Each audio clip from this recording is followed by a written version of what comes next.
hacia allá era la laguna de Huasca, lamentablemente ya seca porque un personaje de nombre de apellido Martos tenía licencias para explotación de sal y sacando sal la secó, pero por fortuna está muy bien conservada y es reserva natural y parque nacional.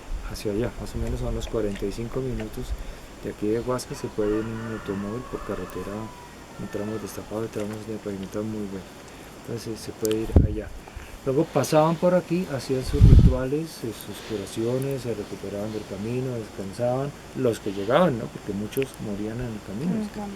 Sí. En la costa acá podían ser 3 o 4 meses de muchos problemas, muchos accidentes, los picaban animales, morían. Y los que llegaban, pasaban por aquí, hacían sus rituales y cuando ya estaban listos, continuaban a la última y más sagrada de las lagunas que queda allá. ¿Saben cuál es? Me imagino que sí. La laguna más sagrada de todas. ¿Tota? Guatavita. Guatavita. La de Guatavita. La de Tota es en Boyacá y ahí está la laguna de Iguaque.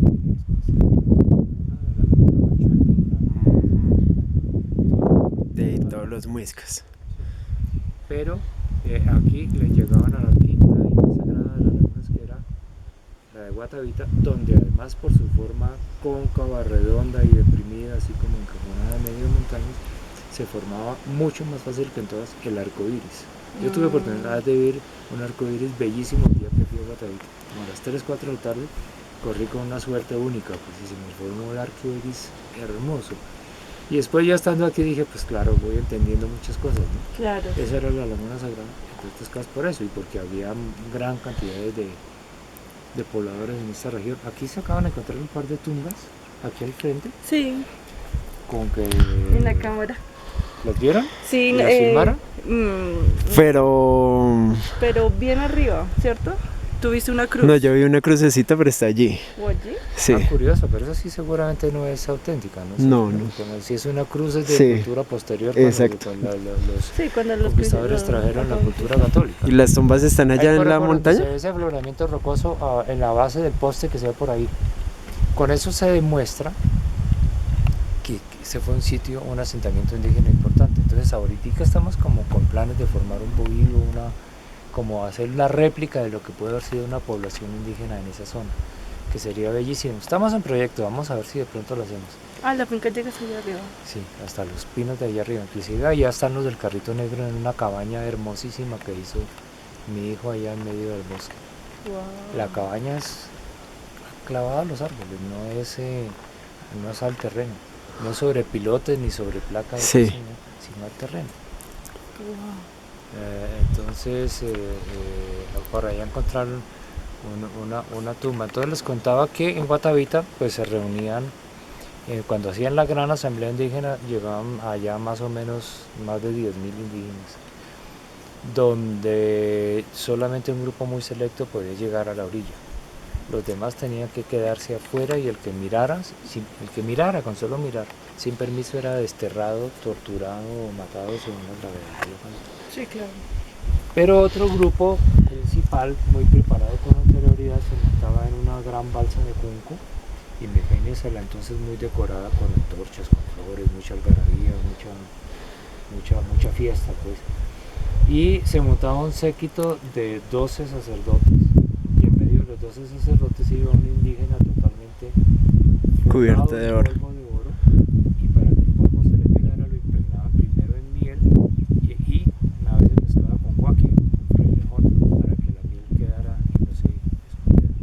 Entonces este personaje tipo 5 de la mañana, cuando estaba el sol brillando sobre él, dice que era de una imponencia increíble, belleza única, pues, y le daba una sensación de poder y de inspiración y de guía a la tribu, que este personaje entonces se montaba en la balsa, iban hasta el centro de la laguna y dejaban una ofrendas. ofrenda gigante de oro y de esmeraldas, y después de que la vaciaba se zambullía y salía y era reconocido como el sucesor del cacique vigente, que normalmente era el sobrino del cacique reinante, que era escogido así para garantizar la preservación de la casta real. ¿Sí? Entonces así como era el sobrino, el hijo de la hermana. Sí. Era una forma más de garantizar la pureza de la raza real dentro de la tribu. Fueron entonces dos grandes cacicazgos muy importantes, que los cacicazgos eran a manera de nuestra distribución política y geográfica actual, serían como los estados o los departamentos o las provincias de nosotros. Para ellos eran los cacicazgos. Fueron el del Zipa, que se conoce como el de Bogotá, que tenía la sede en Funza, y el del Saque con sede en Unza, que es ahora Tunja. Y el último cacique por el Zipa fue Tisque Susa, y el último cacique por el Saque que era Chapacho. Ellos son, y fue una época de prevalecencia, de existencia de las tribus entre el año 800 y hasta el año 1538, cuando llegaron los conquistadores a hacer hasta para vender, pues, a arrasar con todo, ¿no? A conquistar, a dominar, a matar, a por la fuerza, a introducir sus creencias y sus nuevas cosas, pues sus atuendos, los caballos, que los trajeron, sus plantas, sus escopetas, sus plagas, sus enfermedades, todo como vinieron a cambiar por completo el orden establecido por los pobladores de aquí, que eran los indígenas.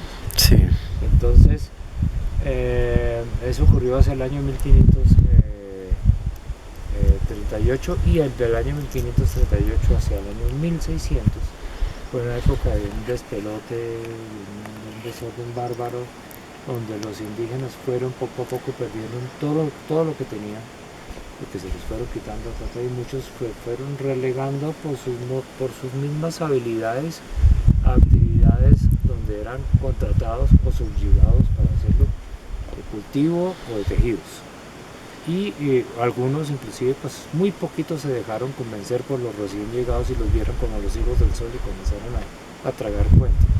En el gran famoso término que todos utilizaban de la malicia indígena. Comenzaron los indígenas a decir, aquí no nos traban con esos cuentos, y salieron con sus propias historias, sus propias versiones, a contrarrestar la fuerza con que vinieron a dominar, ¿sí?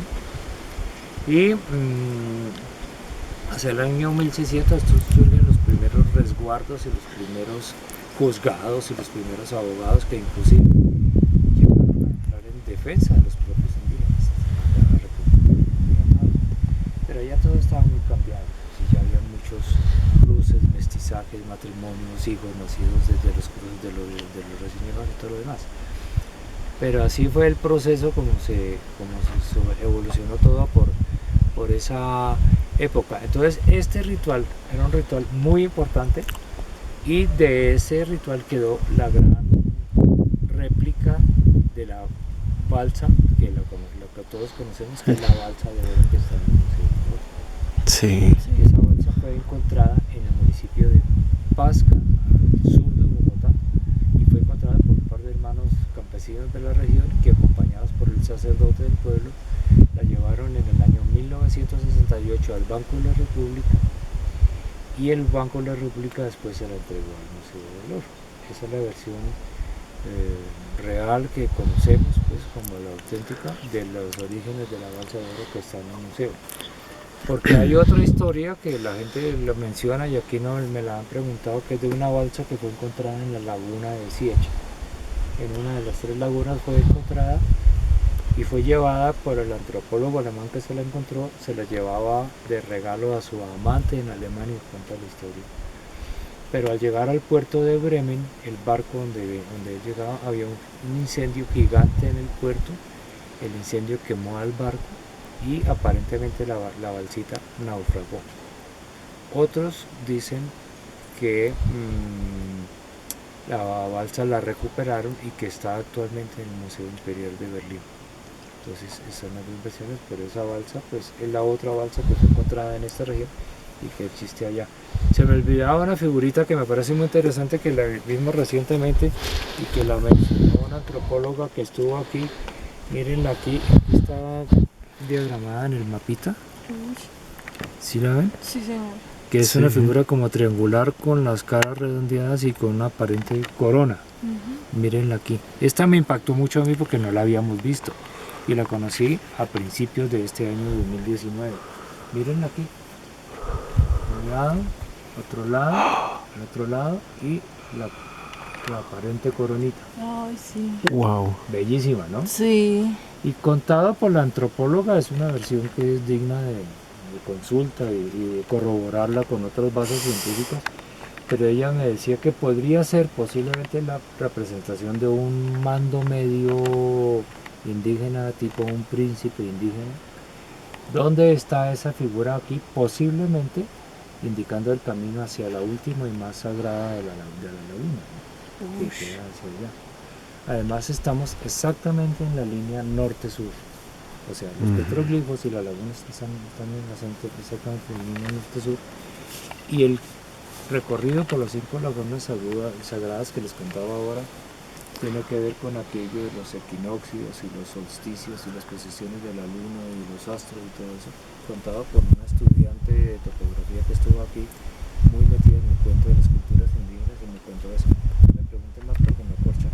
Eso es lo que me contó ella, pero ella contaba con mucha propiedad y las fechas de las posiciones exactas de los astros, cuando se alinean y todo eso. El 21 de diciembre había una alineación de los astros. Pues yo no conozco el tema, pero pues son cositas muy interesantes de las que algo se aprende nuevo y chévere, ¿no? Sí, claro. Claro, súper. Así que mi querida Guaricha y mi querido Guache, con esto termina la historia que les tenía guardada. Muchas gracias por escucharla y espero que les haya gustado. No, muchas gracias. Gracias. Que sigan disfrutando hasta el último momento que estén. Muchas gracias.